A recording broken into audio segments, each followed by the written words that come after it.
What's going on, people? We are Tottenham TV here. The start of the Jose reign has begun, and we have won away at West Ham, like we did at the start of the Pochettino reign. This time it was a 3-2 win at the London Stadium. This is our match review. Let's just get straight into it. What did you make out of the game? Let's start from starting with the lineup.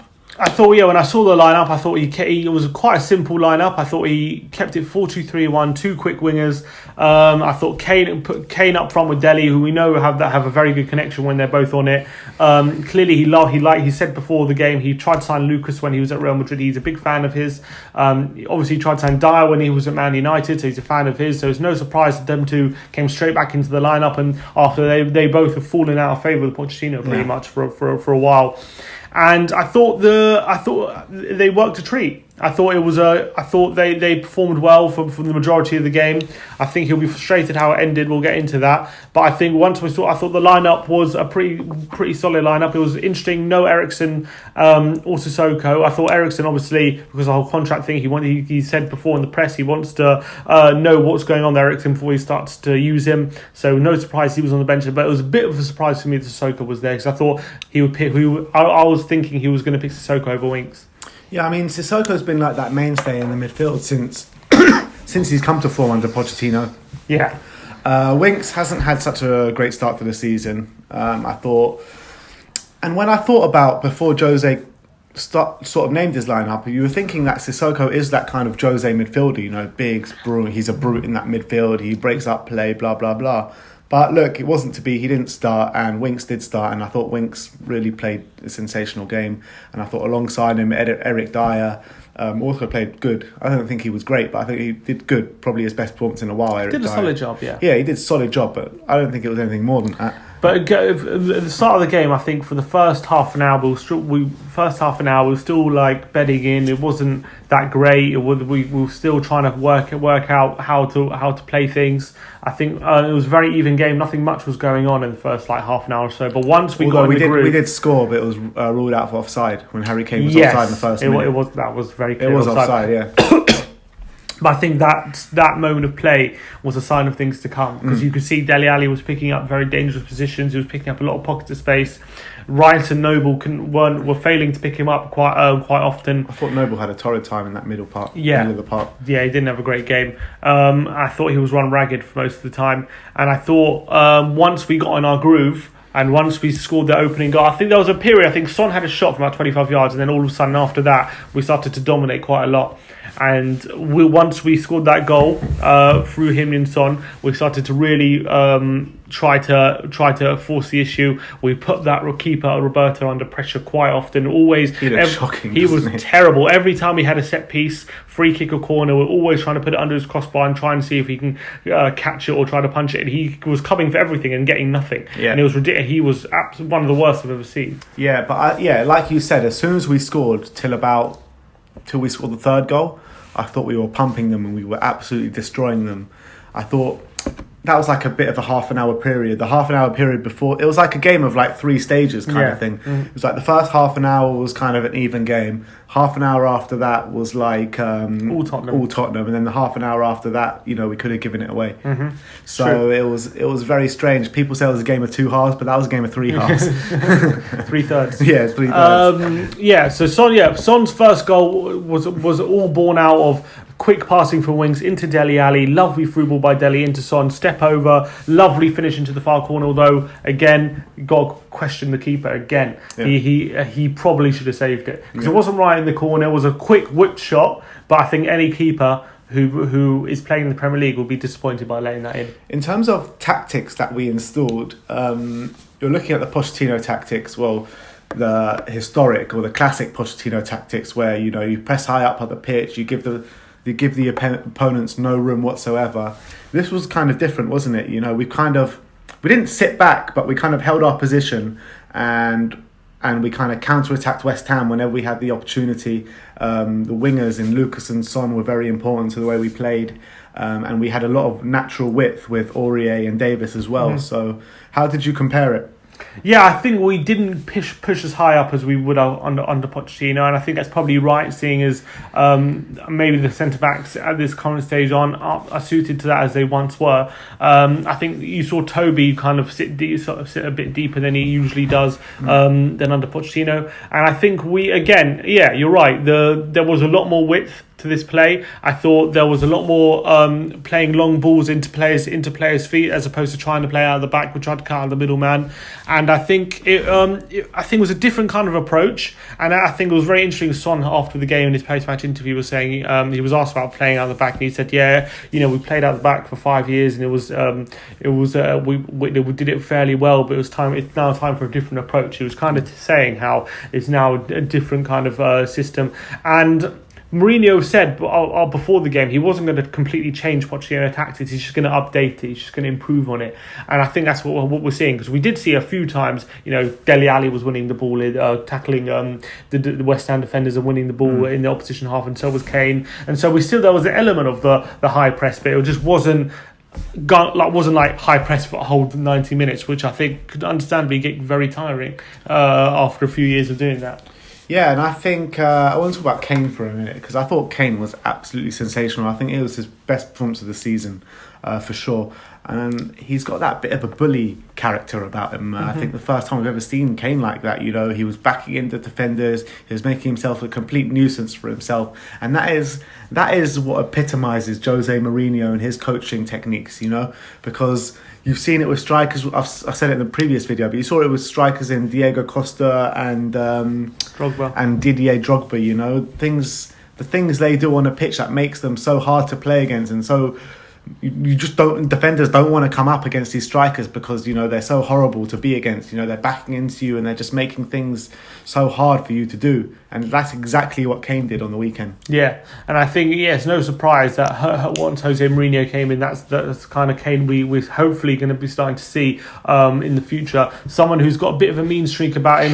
Because he's always been very nice, Harry Kane. Always been a very nice striker. Just goes about his business, gets his goals, and doesn't have too much else to on it. But I thought there was a bit of a mean streak on him yesterday, and I like to see him have that bit of arrogance, have that bit of arrogance about him, that he can bully defenders, use his physicality a bit more, and not be bullied by defenders, and that was a positive step from him. That was very impressive. And I just love the comments after the game from Jose Mourinho about Dele Alli, saying, "You are one of the best players in the world," literally just putting his arm around him and just telling him exactly what he is and what he can be. And that just must instill him with so much confidence. And it summed up with that piece of skill for that second goal, which was absolutely astounding. On the floor, back heel a through ball into a human Son, who was able to run onto it and then get across in, and Lucas was able to put the ball in at the back post. Great piece of movement by Dele Alli, and it shows that he hasn't lost his confidence, he hasn't lost his ability. But he's gained it again, that's for sure. Well, yeah, he hasn't completely gone, because Jose's instilled it back in him, and I can't wait to see what more he's got to offer throughout the season, because I think if we can get Dele Alli playing back to his best, we know how good of a player he can be, and we need that. And and obviously it was great to win the first game, but it wasn't a sensational performance. Against a very poor West Ham side. Let's not. There's no two ways about that. I think this is probably the worst West Ham side I've seen us play in a long time. They were shocking. They were really no doubt bad. about it. Yeah, no doubt about it. Really bad. And even you're coming up against such a poor West Ham side, we still nearly threw it away. And this is even under Pochettino, it's been something that's been worrying us all season.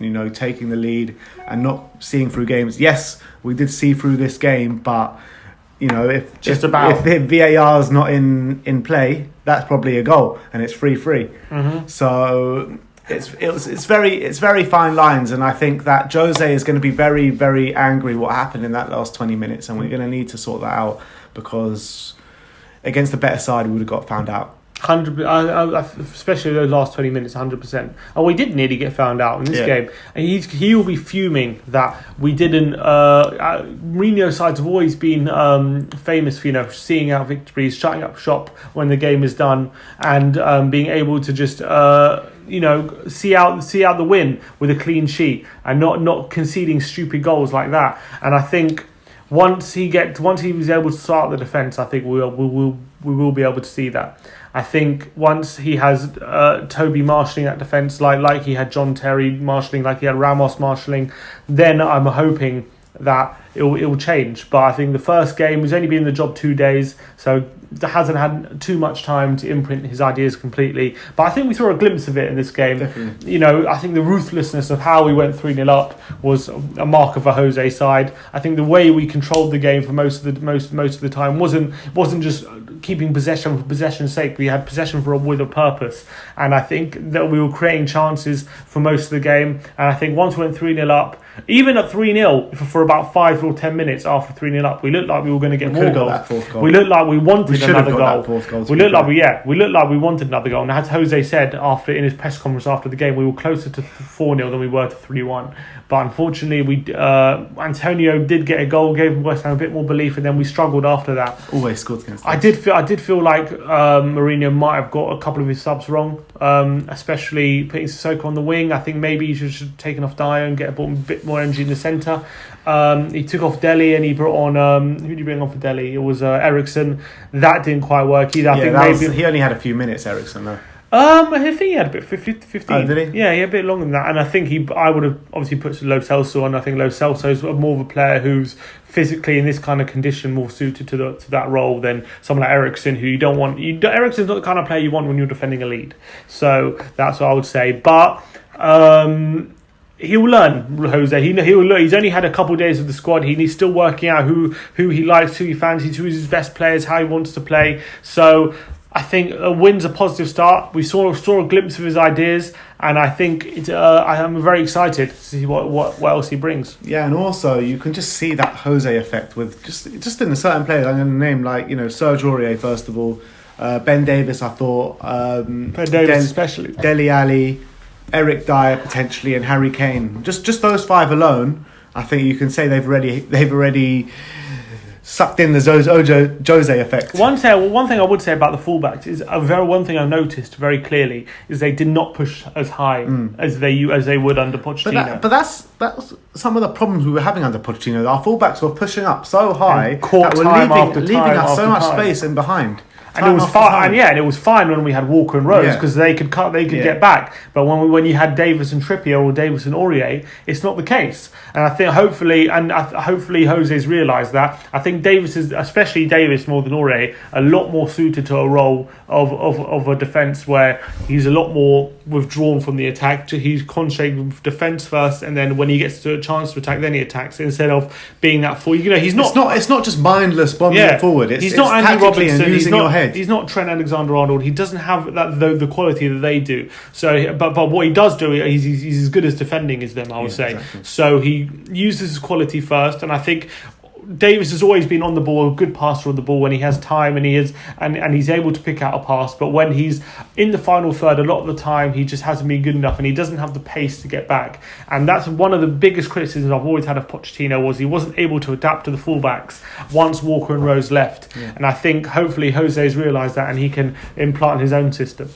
All right, that's a wrap. We got the Champions League this week in a pivotal game in the group. If we win, we go through. Even if we lose, we can go through, can't we? If Bayern Munich... a draw guarantees it, doesn't it? Oh, a draw guarantees. I think you're right. A draw guarantees us to go through. But even if we lose, I think if Bayern Munich beat Red Star Belgrade, then we're also through. So, Jose's bow in the Champions League for Tottenham happens this week. Should give him a good reception, I'm hoping, on Tuesday. Definitely, and watch out for all the pre-match content, predicted lineup and match preview that will be out tomorrow. Like, subscribe and comment, and as always, come on you Spurs!